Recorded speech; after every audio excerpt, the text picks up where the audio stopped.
গণভোটে হ্যাঁ ভোট মানে তত্ত্বাবধায়ক সরকার ও নির্বাচন কমিশন গঠনে সরকার ও বিরোধী দল একসঙ্গে কাজ করবে। একজন ব্যক্তি সর্বোচ্চ 10 বছরের বেশি প্রধানমন্ত্রী থাকতে পারবেন না। দণ্ডপ্রাপ্ত অপরাধীকে রাষ্ট্রপতি ইচ্ছে মতো ক্ষমা করতে পারবেন না।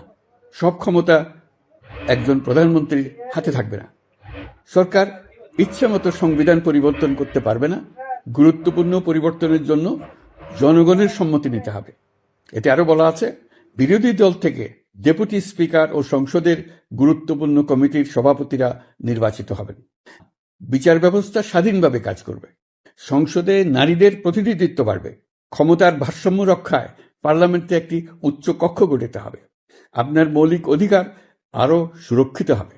রাষ্ট্রভাষা বাংলার পাশাপাশি অন্যান্য জাতিগোষ্ঠীর ভাষাও সাংবিধানিকভাবে স্বীকৃতি পাবে এবং এরকম আরও কিছু গুরুত্বপূর্ণ প্রস্তাব এর মধ্যে রয়েছে।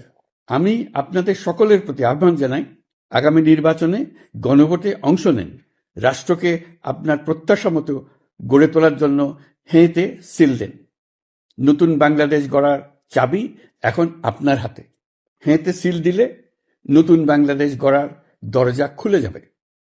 হেঁতে আপনি নিজে সিল দেন, আপনার পরিচিত সবাইকে সিল দিতে উদ্বুদ্ধ করুন এবং তাদেরকে ভোট কেন্দ্রে নিয়ে আসুন। দেশ পাল্টে দেন।